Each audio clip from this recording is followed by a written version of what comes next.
Hi and welcome to Kalo. My name is Daniela Exley and I'm a naturopathic nutritionist, and today we're going to talk about inflammation. Now this is a term you might have heard being thrown around, but what is inflammation? So if you've ever suffered with anything like brain fog or fatigue or digestive issues, it might all be due to inflammation. But the good news is that there's loads we can do about it, and today I'm going to talk you through some steps that I've taken myself to lower inflammation. So let me tell you a little bit about myself and my story. So in my early 30s, I was diagnosed with rheumatoid arthritis, which is an autoimmune condition characterized by a lot of inflammation, primarily in the joints. So at times when I first had this diagnosis, I had so much inflammation in my body that my knee was so swollen I could hardly walk, or my temporomandibular joint in my jaw wouldn't open so I couldn't even eat. And I remember my first consultation with the rheumatology consultant. He told me that I'd be in a wheelchair within 5 years. But instead of letting it scare me, I took this prognosis as the impetus to study and to really learn about what was going on in my body on a cellular level. And this led me to the study of human biology and to naturopathic nutritionists. And this is why I'd like to talk to you about what I personally did to lower inflammation in my entire system. Inflammation is actually the body's natural response to protect us. For example, when we cut ourselves, the immune system jumps into action, goes to the site of the cut and causes inflammation in order for us to heal. This is called acute inflammation, and it's a completely natural process and it passes relatively quickly. Now the problem is with chronic inflammation, and this is persistent inflammation that lingers for months and even years, causing all sorts of damage on a cellular level.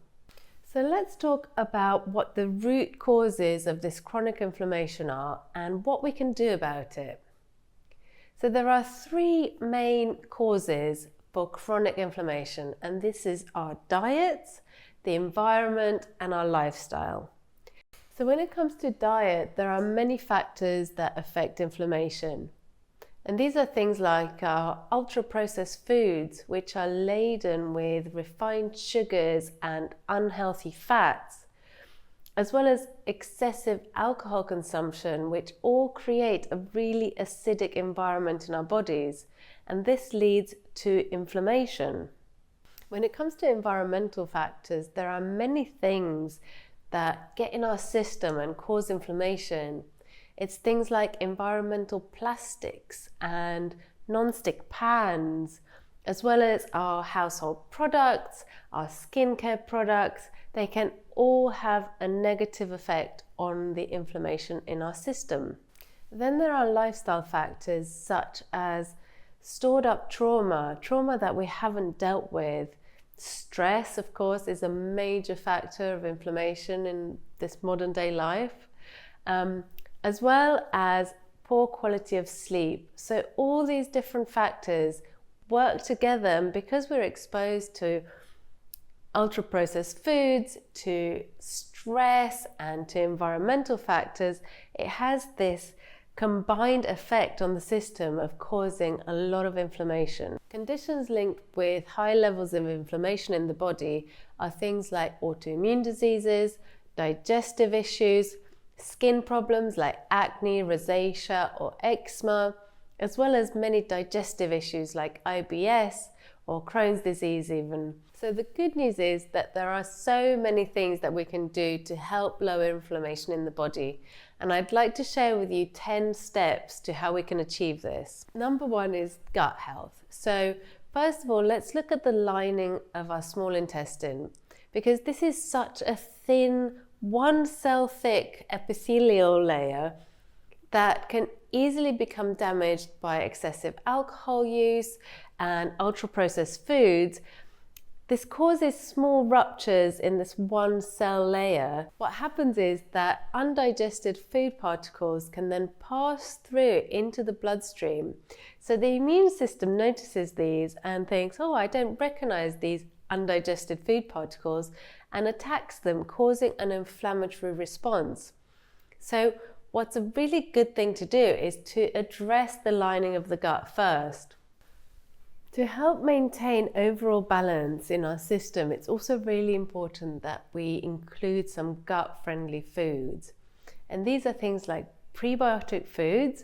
So these include onions, garlic, leeks, artichoke and dandelion greens, as well as probiotic foods. These are our fermented foods, things like sauerkraut, kimchi, miso and kefir can all support our gut microbiome, ensuring that everything is working smoothly and beautifully in our whole system. Our gut microbiome is involved in so many processes that help lower inflammation in the entire system.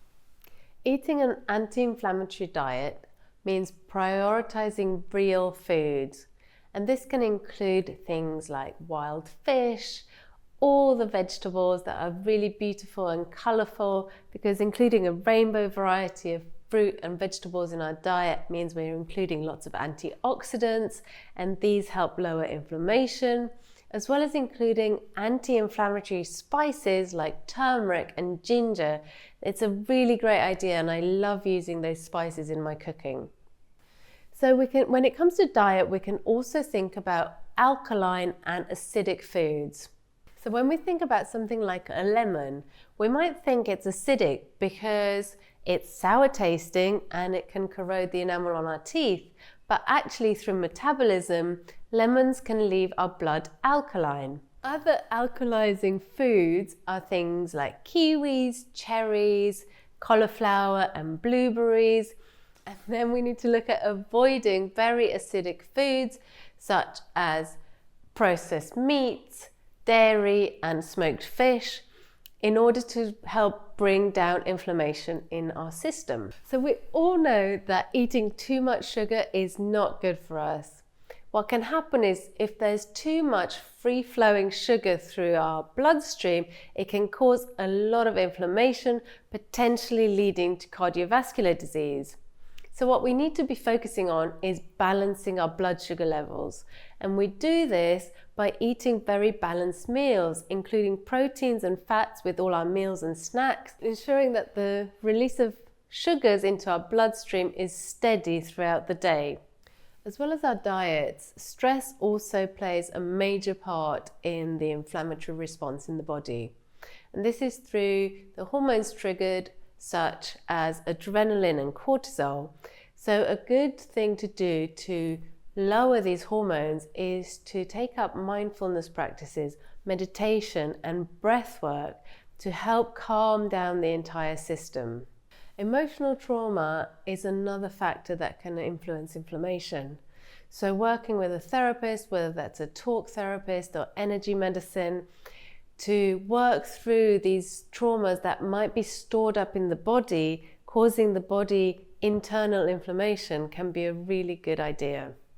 We mentioned sleep earlier, so really focusing on deep, restful sleep is really important because our body heals when we're sleeping. And then movement is another important factor. However, excessive movement, excessive exercise actually causes inflammation. So if you're in a very inflamed state, you might not want to be doing excessive exercise, but gentle movement is really important to lower, again, it's lowering the stresses in the body.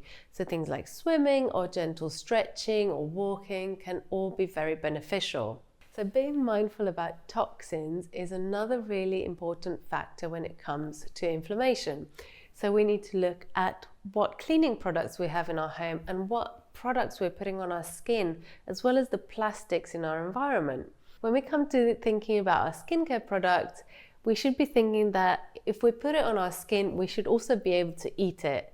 So we can use natural things like coconut oil or olive oil on our skin, and we can swap out some of the toxic cleaning products for using bicarbonate of soda and lemon, for example, and switching out plastic foodware containers to glass. These are just some really simple examples for things you can do to start reducing the toxic levels in your home and for your body.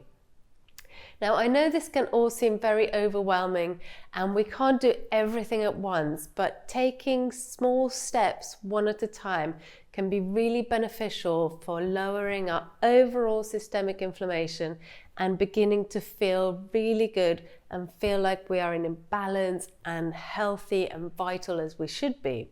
That's why I created the 28-day Mind and Body Reset. It offers a simple roadmap to lowering inflammation and resetting your health. Inside you find meal plans, recipes and lifestyle changes that you can implement and take these small steps to regain vitality and health. So in order for us to lower systemic inflammation, we need to remember to be mindful about our gut health, to really work on healing the lining of the gut, to support our gut microbiome, to lower stress levels and reduce toxicity in our environment, as well as perhaps dealing with stored up emotional traumas. So while it seems a lot, taking these small steps can really help bring balance to your system and avoid going down a path towards chronic illness. I hope this has been beneficial to you. Thank you so much for watching, and I'll see you in the next session.